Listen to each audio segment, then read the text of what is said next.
김두한은 정치인으로 떠나기 전 자신의 조직원들에게 해체해라, 이제 나는 깡패가 아니다 선언했고, 이후에 부하들 일부는 동대문 사단 그리고 명동의 이화룡 아래로 들어가게 됩니다. 그 이후 자신의 뒤를 이을 후계자를 찾았습니다. 충남부터 충북 오야봉도를 꺾고 어느덧 서울역 부근까지 조일환이라는 젊은 친구의 이름을 듣게 되죠. 김두한은 그 친구를 좀 만나봐야겠다고 합니다. 오늘은 김두한의 후계자라고 불리는 조일환의 이야기와 악행을 알아보도록 하겠습니다. 시청하시기 전 구독과 좋아요 부탁드립니다. 잠깐 시대적 배경을 이야기하고 순차적으로 이야기하겠습니다. 이 시대는 너도 나도 주먹 좀 쓴다고 하면 깡패가 되던 시절이었습니다. 늘 이야기하지만 치안이 좋지 않았고 무슨 일이 있더라도 뒷돈으로 모든 게 해결되던 시대. 그래서 낭만파로 불리기도 하지만 이 시대는 동물의 왕국이라 불릴 만큼 치안이 좋지 않았던 시대이기도 합니다. 이 시대 김두한이 정치에 입문하고 이화룡, 이정재, 조일환, 거물급 인사들이 서울을 갈라먹게 합니다.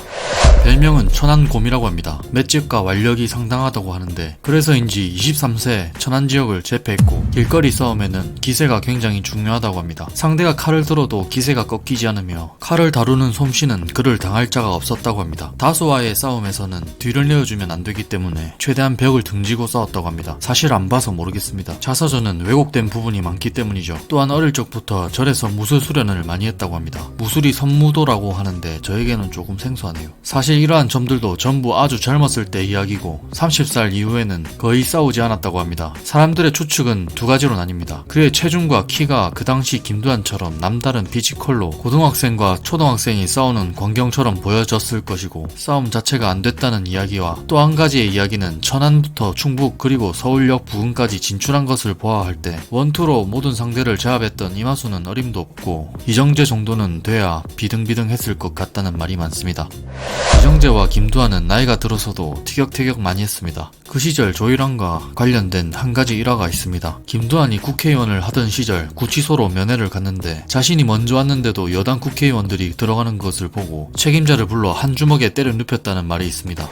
단지는 그릇 단지를 말하는 것이 아니라 끈을 단 손가락지 단지를 말합니다. 지금은 시위를 촛불 시위를 하거나 삭발 시위, 단식 시위를 합니다. 하지만 조일환은 조금 과격했죠. 박정희 저격 미수 사건 때 당시 피의자는 문세광은 제일교포였고 일본의 지령 아래 일어난 사건이다라는 말이 많았습니다. 이 사건 당시에 유경수 여사가 세상을 떠났고, 이때 조일환은 일본의 사과를 요구하며 유관순 동상 앞에서 단지 시위를 합니다. 이 소식을 들은 박정희는 조일환을 불러 조동지 그 충정 고맙네, 임자 옆에는 내가 있잖아, 임자하고 싶은 대로 해. 이 한마디에 급속도로 조직은 더욱 강해졌고 이 시대 자유당을 등에 업은 동대문 사단 저리 가라 할 정도로 강력했다고 합니다. 그렇게 조일환은 속리산 카지노 사건, 워커힐 카지노 사건들에 연루되며 전두환 정권에서는 삼천교육대까지 갑니다. 삼천교육대의 악기능과 순기능 중에 악기능이 더 많다고 하지만 한편 죄질 나쁜 범죄자들을 교도소에서 국민의 혈세로 밥 먹이는 것보다 삼천교육대에 보내는 것이 어떻겠냐라는 생각도 듭니다.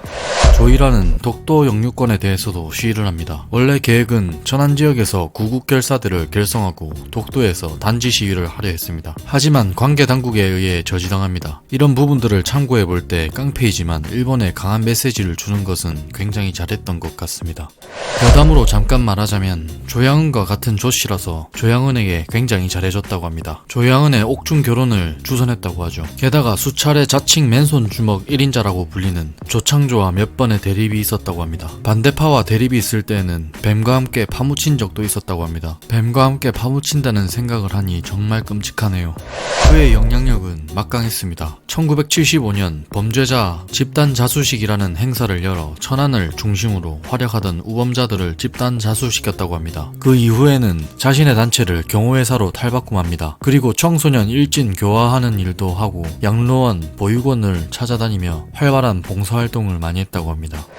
부정적인 면도 있습니다. 객관적으로 봐야겠죠. 깡패가 좋은 일도 하고 일본에 강한 메시지를 많이 보내고 우국지사 같은 행위도 했지만 그는 사기로 구속된 적도 있고 2004년까지 전과가 모범이었다고 합니다. 자신의 지위를 이용해서 음식점과 상인들에게 갈취를 했고, 게다가 야인시대가 떡상하자 김동해와 야인시대 세트장에 나타나 왜 우리 이야기는 없는 것이냐, 잘못됐다며 이야기한 적도 있다고 합니다. 그렇게 야인시대가 방영되고 자신의 책을 출판해서 많은 돈을 벌었다고 하죠. 특히 자서전에는 삼청교육대에서 치욕적인 훈련을 받았고 억울하게 잡혀가서 힘들게 견뎌냈다며 자신을 포장했습니다. 독도 문제 때문에 단지 시위에 대해서도 말이 많았습니다. 당시 조직원이었던 사람의 말에 따르면 나라를 위해서 한 것이 아니고 조일원에게 속아서 결국 책장사에만 도움을 준 것밖에 없다고 밝혔습니다. 손가락이 얼마나 아팠을까요? 오늘 영상은 여기까지입니다. 구독과 좋아요, 댓글 부탁드립니다.